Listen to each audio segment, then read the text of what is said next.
My fission reactor was working, but it wasn't enough. Because there's something even better. A fusion reactor. No risk of explosions and way more power. And if I want to reach antimatter, this is what's going to get me there. So today, we are building it. Today, I want to get as close as we can to building the fusion reactor. Now, in order to do that, we are going to need lots of plutonium and polonium. So we have 104 plutonium and 94 polonium. We should be able to make some pretty serious progress here. And hopefully, we'll be able to knock this out. Before I start on all of that, I'm going to add, because so we're burning at a higher rate, but it's still draining our water supply. So I might try and add a couple more pumps to the back here to see if we can kind of crank this up as much as possible. So give me just a second and I'm going to get that taken care of. All right, so I got a handful more pumps put in over here. We essentially doubled this section and I connected them up through there. Almost doubled this one and connected them up through this line. I did go through and put energy upgrades and speed upgrades. Not into every single one, but most of them. And still, even with this insane amount of pumps, going into 3 different inputs, the most I can turn the reactor up to without essentially losing water, 3.3 or something like that. You can see it's only going down because this pipe is filling up. But I connected a secondary pipe to our reactor in here. And yeah, it still just needs an insane amount of water to keep that thing cool. So we are burning at a rate of 3.3 right now to get these things rolling as quickly as we can. In the meantime, let us see what we need for our new reactor. Okay, so there's a handful of things here that we're going to need. Controllers, frames, ports, and logic adapters. Main thing is going to be this reactor frame, which, as you can see, is very expensive. So let us see how many we can get ourselves. Okay, so luckily it's just the steel that we're running out of.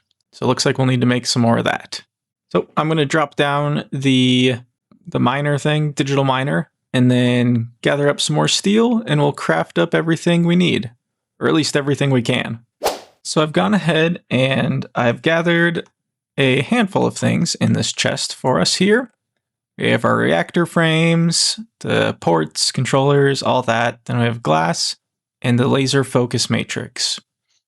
So this is all we need to build, just build it, but to actually start it, we'll need a lot more. But we can start off anyways, just getting the thing built. Now I'm thinking I want to have it kind of suspended right here. So that is what I'm going to work on doing here. Now I don't know exactly how many we needed, so I might have crafted a little too much, but that's better than not enough, I believe. So let's go up 3 and then have it come out like that. And then that one will be kind of the bottom of the structure. And then it'll just be floating kind of in the air here. So let's see, we need 5 in either direction. And then we're going to fill in the corners here like that. Okay. And then we will grab our glass because we want to be able to see inside if we can. And we'll go up 1, 2, 3. 1, 2, 3. There we go. Let me turn that night vision on. 1, 2, 3. Oop. 1, 2, 3. 1, 2, 3. Boom, boom. Boom. Okay. And then they all get a little piece on the side. Okay. So like that, we'll switch back to the frames and fill in the spots there, just like that. Okay. So the bottom kind of portion of this is filled in now. Okay. Next up, we're going to put these on the sides up here, just kind of mirroring what we have below. Okay, now we're also going to put some corner pieces down in here on the pieces of glass. So that's all filled in, perfect. And then, whoop, don't want to be in here. Lastly, we're gonna go on the top like that and just get it all filled in like so. Okay. It didn't do the like effects. Okay, so sounds like in the center, we need to put our controller. Hey, there we go. Okay, Fusion Reactor. Perfect. But we also need to kind of dig out the center here. We'll put our laser matrix in there. Boom. And then we'll dig out some spots for the ports as well. So, and I don't really know how many ports I'm going to need. At least 2, but might as well put the ones that we have in there. So there we go. There is our Fusion Reactor. So we should, if we click on it, maybe we have to go to the top. Yep, click on this. So we need to put this holorom inside, but we need some fuel to kind of jumpstart the reaction inside of here. We are also going to need to fire a giant laser into this spot here. So a couple things we need to do. Fill this thing I'm holding up with fuel. We will need to input 2 different types of fuel into this, and we need to make lasers to actually like start the process. That is next on my list. I just got to figure out how to do that. All right, so I've got a little setup over here for one of the 2 things that we need, the easier one, and that would be deuterium. So from my research, you need to make deuterium as part of one of the fuels for our reactor. That is made with these electric pumps, but they have this filter upgrade on them. Instead of regular water, they pump heavy water. And they're pumping heavy water into an electrolytic separator, producing oxygen, which we're dumping the excess, and deuterium. And I'm just taking that deuterium and sending it into a quantum entangloporter. So then we can move it and take it wherever we need to go. The other one that we are needing comes from, not here, I believe it's lithium, which we are producing lots here. Now, I believe we can just kind of take a bit off of the side here, and we either put it, I'm pretty sure we put it into like a solar neutron activator or an isotopic centrifuge, one of those 2. So we do need to pull from this one. We don't want liquid lithium, we want regular lithium. So that is a pressurized tube, which we have some here. And let's just go ahead and break that. We want to get it out in the sun here, because it does go into a solar neutron activator.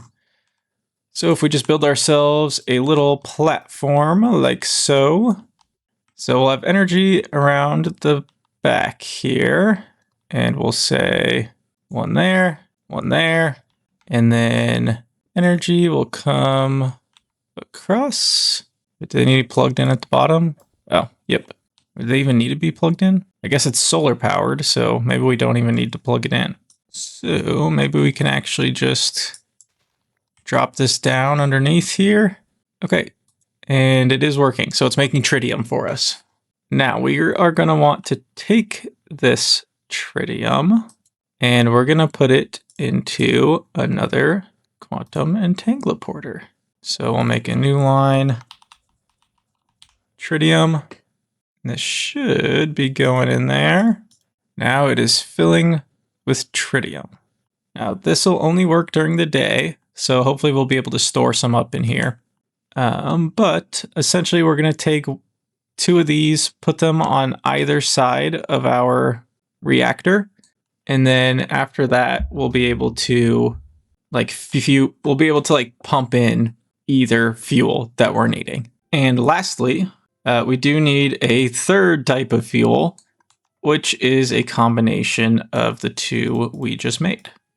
So if we take a quantum entangloporter and a quantum entangloporter, chemical infuser, hook up our pressurized tubes, we'll say you are deuterium and you are tritium. So that'll both go into there.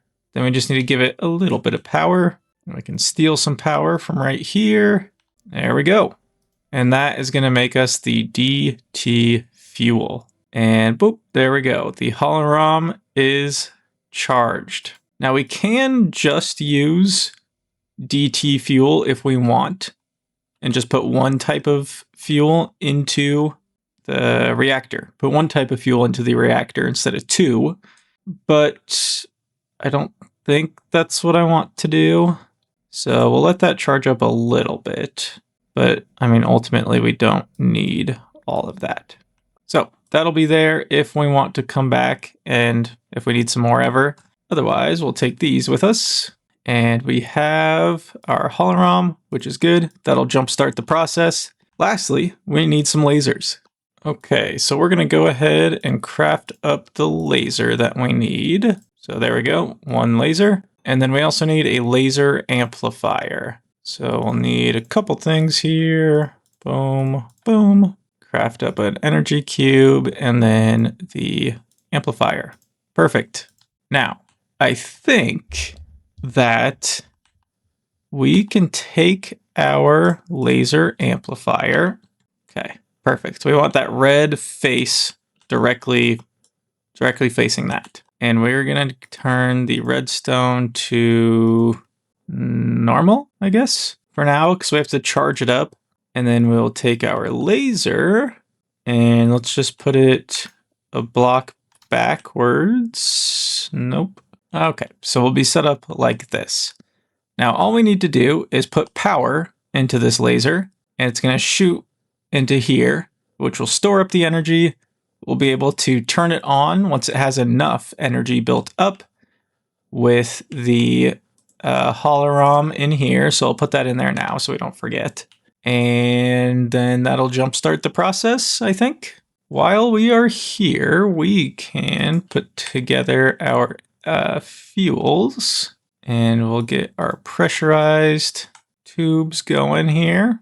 This one will be set to, what is this set to? Tritium. Okay, so we'll set this to deuterium, and we'll say gases eject and gases eject. Those should be filling up the reactor. Perfect. Okay, I think all that's left for us is to charge up the laser. Now, the easiest way we could do this is, you guessed it, a quantum entangloporter. And there we go. We will set this one to our energy frequency. Now, that is shooting and charging up our laser amplifier. Now, this will take a little while because we need 1 GFE in there before we can fire it. And currently it's at 1, 2 MFE. So I'll let you know once we're charged up and ready to go. Okay, we've done it. We have officially reached 1 GFE inside of our laser amplifier, which is all we need. Okay, so the energy is stored. We have our hookups for fuel put in, and we have put our hologram in there, whatever that is. All that's left is to fire this up. Ooh, and I checked. It's supposed to be a clean energy source, so there shouldn't be any waste. All right, here we go. In one fell swoop. Boom. It fired it all in there, and there it goes. Oh my gosh. Okay, it's doing it. We can see our plasma, the case, and then is producing that much energy. Okay, and looks like it's connected and going straight into here. There we go. We did it. The fusion reactor. And that will just, as long as we make sure that we're not like draining it. Yeah, we're still building up gas in here.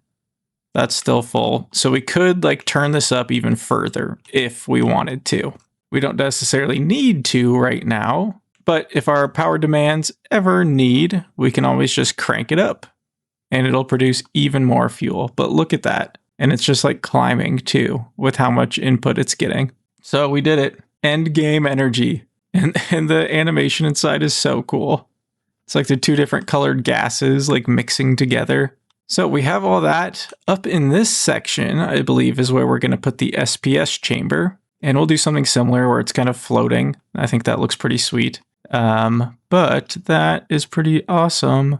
So all that's left for us now to actually get to the SPS chamber is hundreds of polonium is the only thing that stands in our way. And since we have that producing all the power we could ever need, That means we can just crank this up and essentially burn the energy with one of these like heat resistive heaters. So we could really just crank this up as much as we need. We have a ton of fissile fuel. I mean, 2 million in there, 64,000, 1 million, 160,000. So plenty of fissile fuel.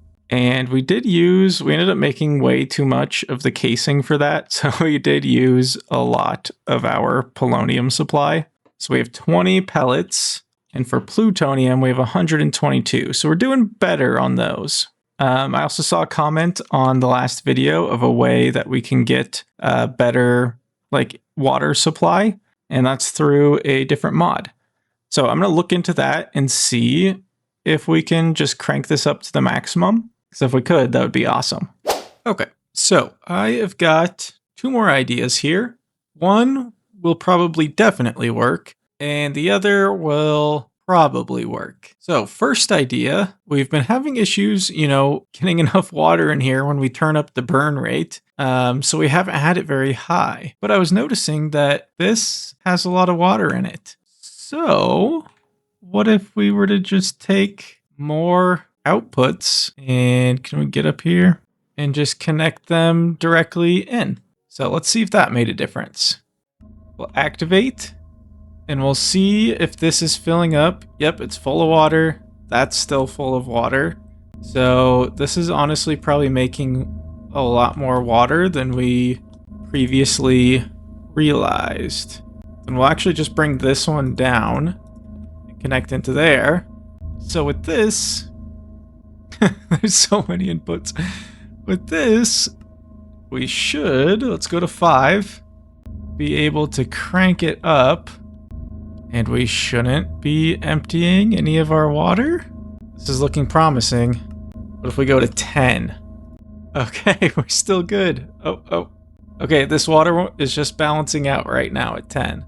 And that line is full, that line is full, that line is full. This one's connected to other things. And then this one is obviously drawing from our giant supply there. But that actually might have just done it.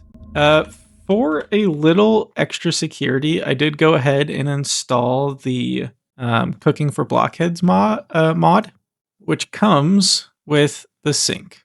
But with that, we can just get infinite water straight into it. So that was kind of my like backup insurance, if you will. But then, yeah, I just had I was thinking about this at work today, and I was like, gosh, what could I do differently to get this enough water? And then I remembered we only had one input of our water from the turbine of the steam, So yeah, I think that really just solved a lot of our problems. So did I need to build those giant tanks? I don't know. But hey, they look cool. So all's well that ends well. Speaking of ending well, this is where we're calling the episode for today. We finally got ourselves a Fusion Reactor. It took lots of resources, but we did it. And now that we've figured out our little water supply issue, we have set ourselves up to produce enough polonium and plutonium to work our way towards the SPS chamber. And we can finally get antimatter.